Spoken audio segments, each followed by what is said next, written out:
Bukek Xiansu. Audiobook novel silat. Cerita, Ho Ping Hu. Bab 50. Dengan senjata di tangan mereka sudah mengeroyok dua orang itu. Menyesal tidak berhasil, Nona. Tidak apa, Toako. Mati di sampingmu membesarkan hati. Benarkah? Tentu saja, karena engkau seorang yang baik sekali, Kui Toako. Tidak apa, Toako. Mati di sampingmu membesarkan hati. Benarkah? Kalau begitu, marilah mati bersama. Pemuda itu dengan wajah berseri sudah siap dengan sepasang senjatanya, mereka saling membelakangi dan saling melindungi. Para prajurit sudah berdesak-desakan hendak menyerbu.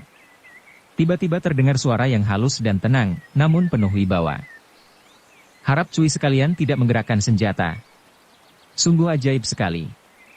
Biarpun ada di antara mereka yang tidak mempedulikan kata-kata ini dan hendak tetap menyerang, tiba-tiba saja merasa bahwa tangan mereka tidak mampu bergerak. Terdengar seruan-seruan kaget dan heran, dan kini semua mata memandang kepada seorang pemuda yang dengan tenangnya berjalan memasuki kepungan itu, dengan membuka jalan di antara para prajurit. Juga Kuilun dan Swat Hong mengeluarkan seruan tertahan. Mereka berdua pun merasa betapa tangan mereka tidak dapat digerakkan. Otomatis mereka pun menoleh dan melihat pula seorang pemuda yang memasuki kepungan itu dengan sikap tenang sekali. Seorang pemuda yang berpakaiannya sederhana, agak kurus, matanya memancarkan sinar yang luar biasa, pemuda yang memandang kepada Swat Hong dengan senyum di bibir. Su Henggu. Tiba-tiba Swat Hong menjerit, pedangnya terlepas dari pegangan dan sambil terisak dia lari menghampiri lalu menubruk pemuda itu yang bukan lain adalah Kwasin Leong. Su Heng. Ai, Su Heng. Ibuku. Tenanglah, Sumoy, tenanglah. Suara Sin Leong mengandung wibawa yang luar biasa sehingga Swat Hong yang dilanda kekagetan dan keharuan hebat karena sama sekali tidak menyangka bahwa Su Hengnya masih hidup itu, dapat menenangkan hatinya. Su Heng. Betapa bahagia rasa hatiku. Su Heng, jangan kau tinggalkan aku lagi. Tidak, Sumoy. Tidak lagi. Aku cinta padamu, Su Heng. Aku cinta padamu. Tanpa malu-malu Swat Hong meneriakkan suara hatinya ini di tengah-tengah kepungan ratusan, bahkan ribuan orang prajurit. Kuilun memandang semua itu dan dua titik air mata membasahi bulu matanya.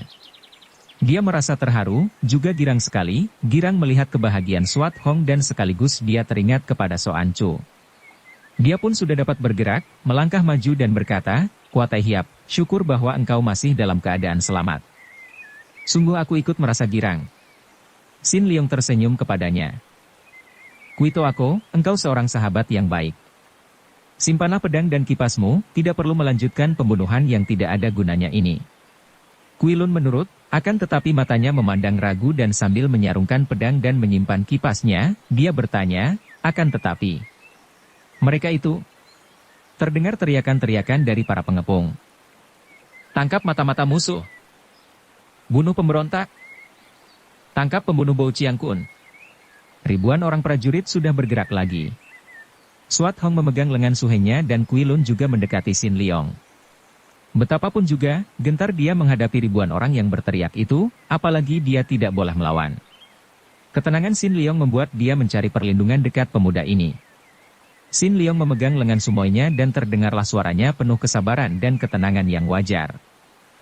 Cui sekalian tahu bahwa mereka berdua ini bukan mata-mata, dan Cui tahu apa yang telah terjadi.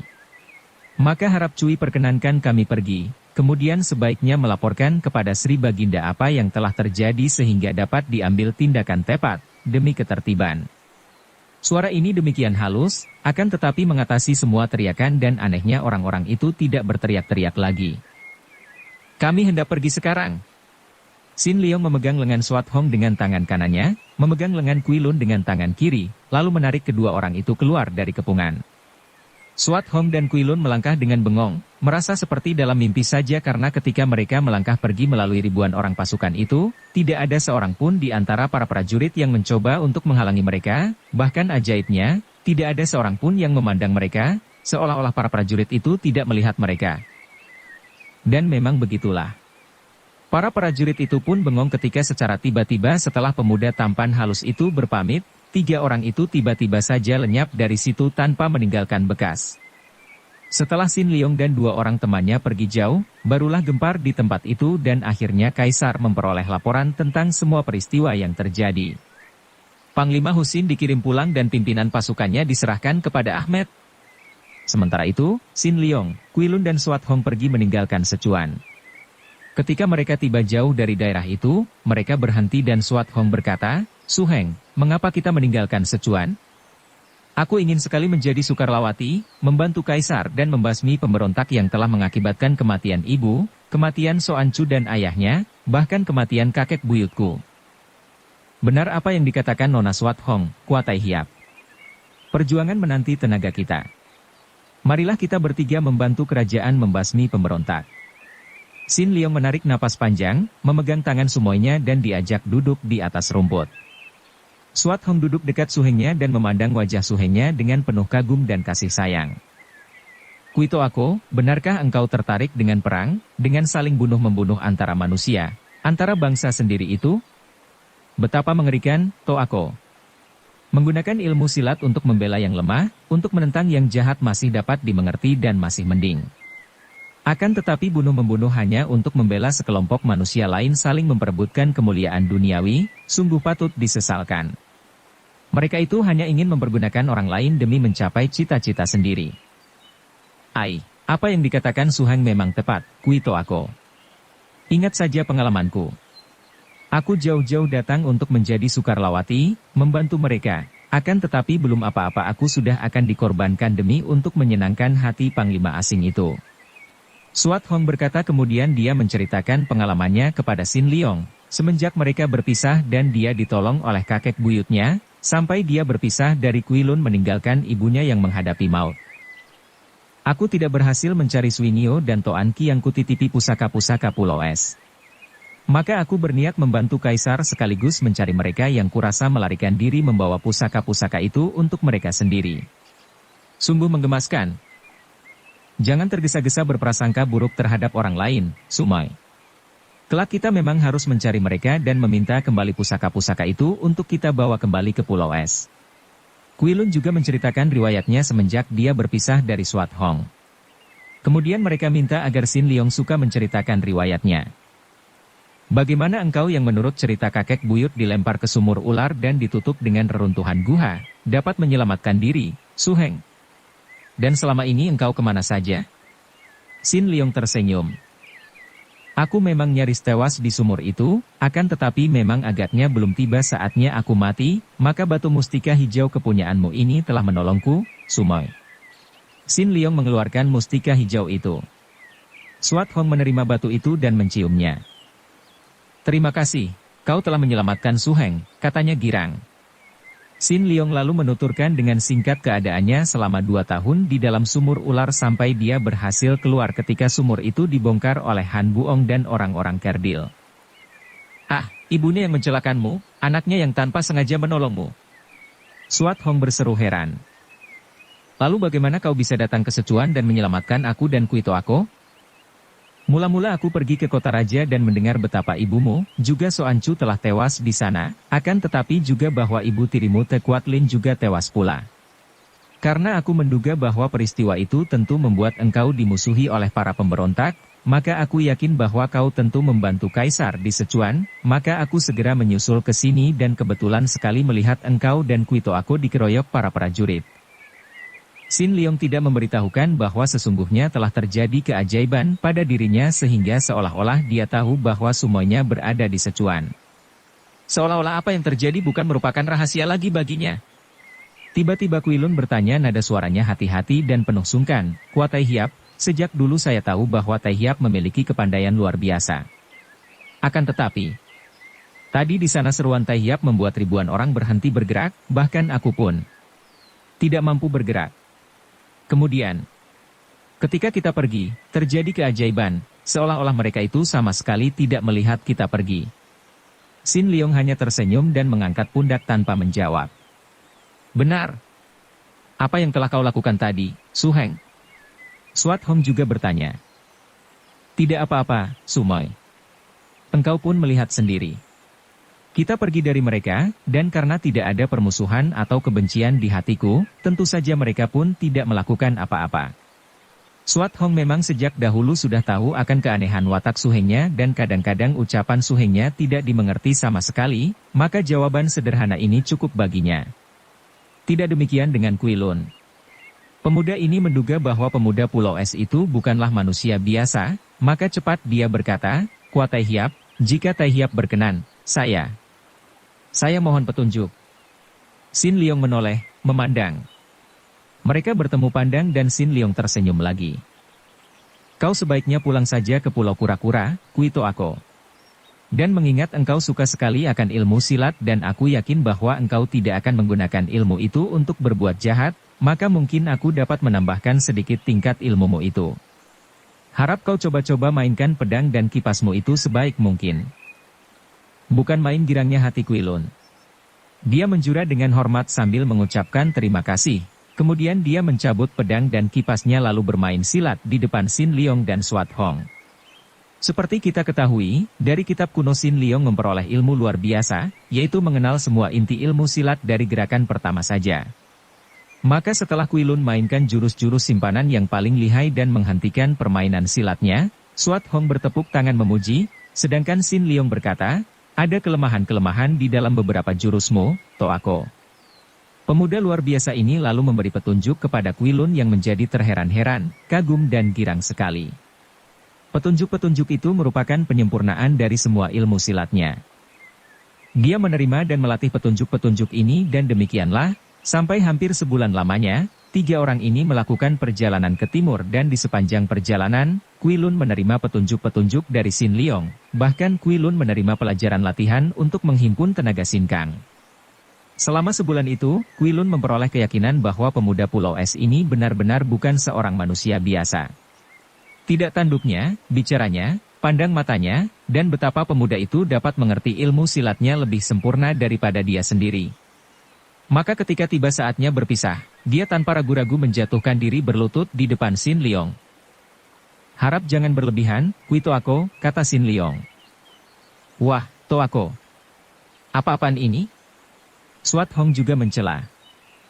"Kua Tai Hiap, saya boleh dibilang adalah murid Tai Hiap. Dan Han Li Hiap, agaknya belum tentu selama hidupku akan dapat bertemu lagi dengan Jiwi, kalian. Perkenankan saya, Kui Lun, menghaturkan terima kasih dan selama hidup saya tidak akan melupakan Jiwi." "Hus. Sudahlah, Toako. Kita berpisah di sini.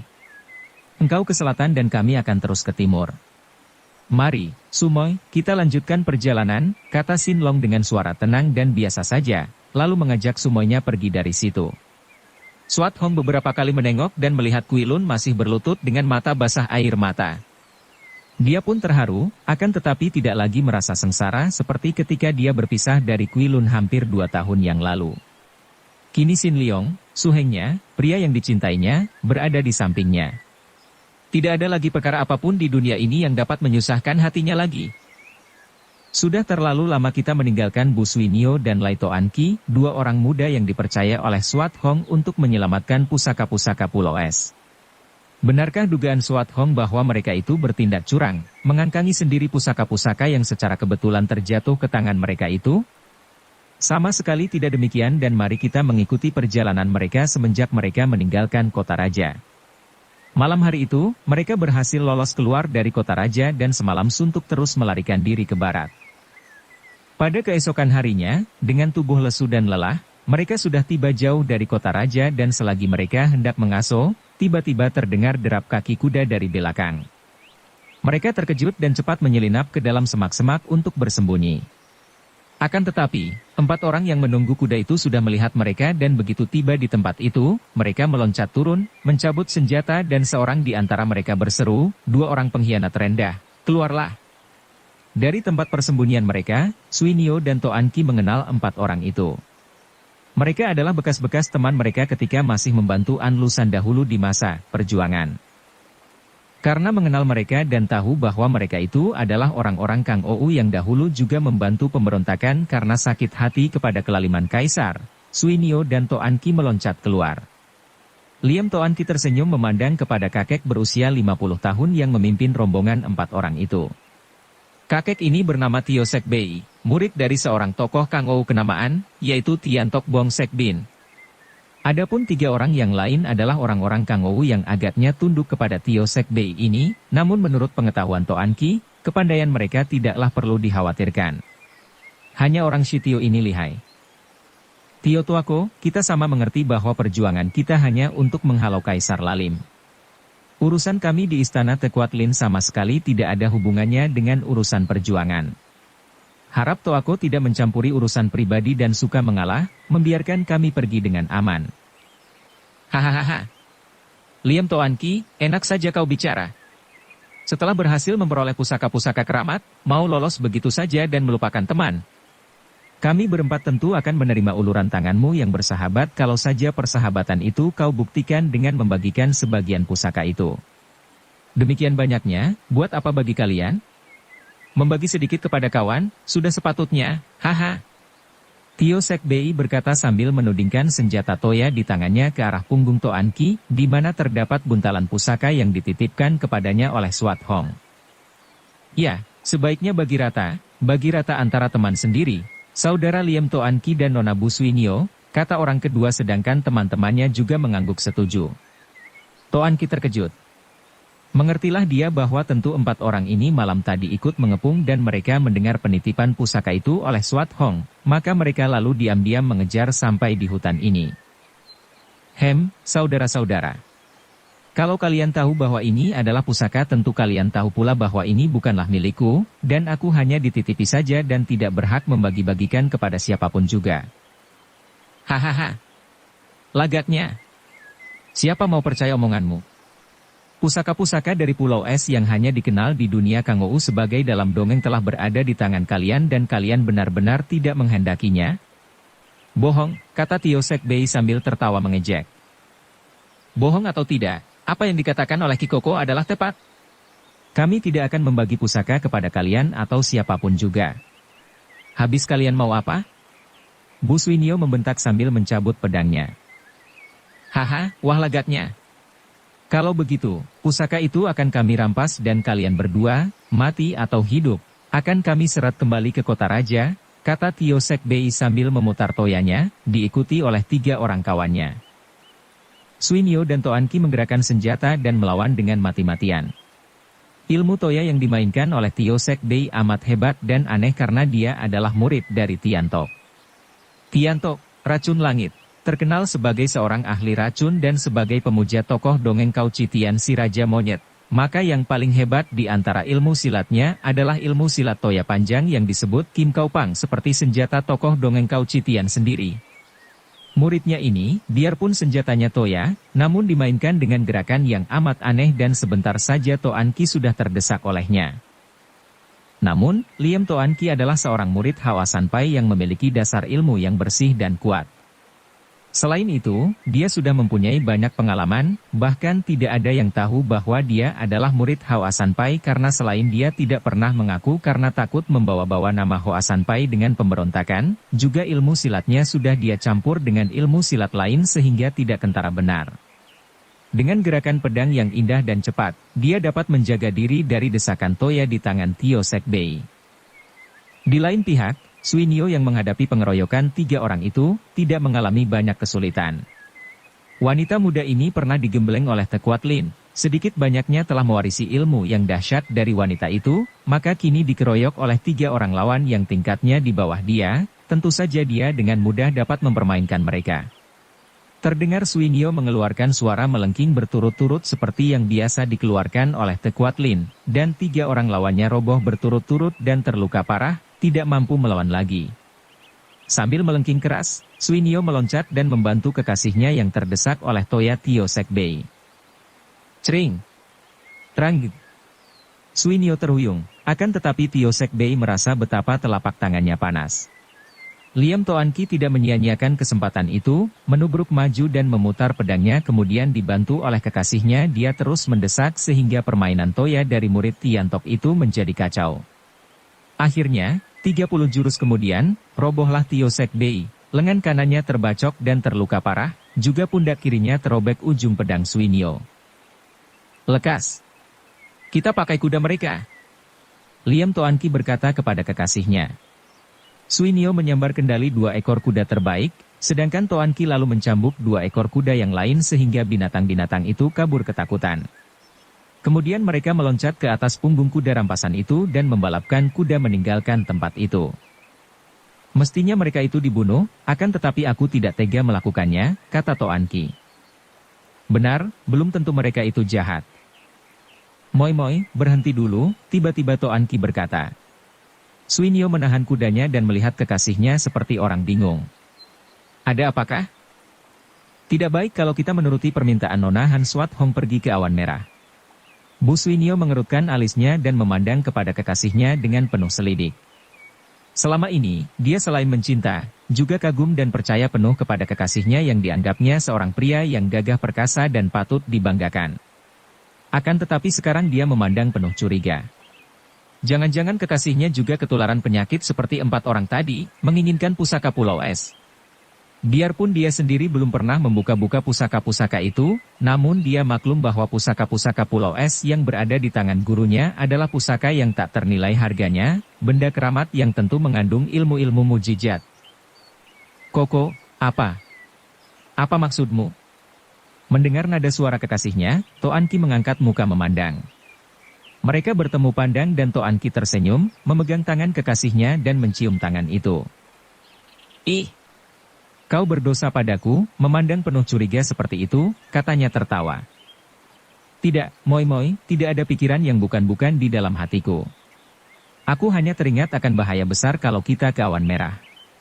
Tio Sek Bei tadi adalah murid Tiantok, sedangkan Tiantok adalah Suheng dari puncak awan merah di Taihangsan. Kalau murid dari Sang Suheng seperti Tio Sek Bei tadi, apakah kita dapat mengharapkan sutenya akan lebih baik? Jangan-jangan kita seperti ular-ular menghampiri penggebuk? Sialan! Kau samakan aku dengan ular. Koko, kalau begitu, bagaimana baiknya sekarang? Suinio menghentikan kelakarnya karena menjadi khawatir juga. Suimoy, tugas yang kita pikul bukanlah ringan. Apalagi karena agaknya sudah banyak yang tahu bahwa kita berdualah yang memegang pusaka-pusaka Pulau Es, maka kurasa langkah-langkah kita tentu akan dibayangi orang-orang Kang Ou yang ingin merampas pusaka Pulau Es. Kemanapun kita pergi, kita tentu akan dicari oleh mereka. Suinio menjadi pucat. Baru dia sadar betapa berat dan berbahaya tugas mereka. Kalau begitu bagaimana baiknya? Tidak ada jalan lain kecuali berlindung ke Hawasan. Aku akan minta bantuan Hawa Sanpai agar suka menerima kita bersembunyi di sana dan menyembunyikan pusaka di sana. Hanya Hawa Sanpai saja yang dapat kupercaya dan kiranya tidak sembarangan orang berani main gila di Hawa Sanpai. Engkau benar, Koko dan aku setuju sekali. Akan tetapi, bagaimana nanti kalau yang mempunyai pusaka ini menyusul kita ke puncak awan merah dan tidak mendapatkan kita di sana? Lebih baik begitu daripada mendapatkan kita di sana tanpa pusaka lagi, atau mendengar bahwa kita tewas dan pusaka dirampas orang. Sebagai orang-orang yang sakti, tentu mereka akan dapat mencari kita atau menduga bahwa aku berlindung ke Hawa Sanpai. Mari kita berangkat, Moi, hatiku tidak enak sebelum kita tiba di Hawasan. Demikianlah, 2 orang itu lalu bergegas melanjutkan perjalanan ke Hawasan. Setelah tanpa halangan mereka tiba di bukit itu, Toanki mengajak kekasihnya langsung menghadap ketua Hawa Sanpai yang terhitung Toa Supeknya, uap guru pertama, sendiri yang tidak pernah dijumpainya. Setelah bertemu dengan Kong Tianchu, ketua Hawa Sanpai pada waktu itu, seorang kakek tinggi kurus yang bersikap lemah lembut dan rambutnya sudah putih semua, serta merta kedua orang muda itu menjatuhkan diri berlutut. Tecu Liam Toanki menghaturkan hormat kepada Tewea Supek, kata Toanki. Tecu Bu Suinio menghaturkan hormat kepada Lo Cianpue, kata Suinio penuh hormat. Kakek itu mengangguk-angguk. Duduklah dan bagaimana engkau dapat menyebut Pinto sebagai Toa Supek, orang muda? Tecu adalah murid dari Suhu Tan Kiat yang membuka perguruan silat di Kunmin dan menurut Suhu, katanya beliau adalah sute dari Toa Supek yang menjadi ketua di Hawa Sanpai, sungguh pun Suhu berpesan agar Tecu tidak menyebut-nyebut nama Hawa Sanpai kepada siapapun juga. Kakek itu kelihatan terkejut, lalu menarik napas panjang, mengelus jenggotnya dan kembali mengangguk-angguk. Tan Sute memang murid Suhu, akan tetapi sayang, pernah dia membuat mendiang Suhu marah dan mengusirnya. Padahal bakatnya baik sekali. Kiranya dia membuka perguruan silat. Dan dia pesan agar muridnya tidak membawa nama Hawa Sanpai? Bagus, ternyata dia jantan juga. Di manakah dia sekarang dan bagaimana keadaannya? Suhu telah tewas dalam keadaan penasaran, difitnah pembesar sebagai pemberontak dan dijatuhi hukuman mati. Ah! Karena itulah maka Teochew sebagai muridnya yang juga menderita karena orang tua Teochew juga menjadi korban keganasan pembesar pemerintah, lalu ikut berjuang bersama An Lushan, kemudian setelah berhasil Teochew mengundurkan diri karena Teochew tidak menghendaki kedudukan apa-apa. Apalagi melihat betapa An Goan Sui menerima bantuan orang-orang dari kaum sesat, maka Teochew mengundurkan diri. Bagus, baik sekali engkau mengambil keputusan itu, karena biarpun engkau tidak menyebut nama Hoa Sanpai, namun Pinto akan ikut merasa menyesal kalau ada orang yang mewarisi kepandaian Hoa Sanpai mempergunakan kepandaian itu untuk urusan pemberontak. Sekarang engkau bersama nona ini datang menghadap Pinto, ada keperluan apakah? Teochew datang untuk mohon pertolongan Toa Supek. Nona ini adalah tunangan Teochew, dia putri dari mendiang Lushan Lojin. Xiancai. Lushan Lojin sudah meninggal? Pinto pernah bertemu satu kali dengan ayahmu, Nona. Seorang yang gagah perkasa. Kemudian kakek ini menoleh kepada Liam Toan Ki dan bertanya, pertolongan apakah yang kalian harapkan dari Pinto? Dengan terus terang tanpa menyembunyikan sesuatu, Liam Toan Ki lalu menceritakan tentang penyerbuannya bersama para penghuni Pulau Es, betapa kemudian Putri Pulau Es telah menitipkan pusaka Pulau Es kepada mereka berdua, kemudian betapa mereka dihadang orang jahat yang hendak merampas pusaka dan mereka mengambil keputusan untuk bersembunyi di Hawa Sanpai. Kakek itu menjadi bengong mendengar penuturan panjang lebar itu, beberapa kali memandang ke arah buntalan di punggung Toan Ki dan memandang wajah mereka berdua seperti orang yang kurang percaya. Xiancai, kalau tidak melihat wajah kalian berdua yang agaknya bukan orang gila dan bukan pembohong, Pinto sukar untuk percaya bahwa kalian telah bertemu bahkan bertanding bahu-membahu dengan orang-orang Pulau Es. Pinto kira bahwa nama Pulau Es hanya terdapat dalam dongeng belaka.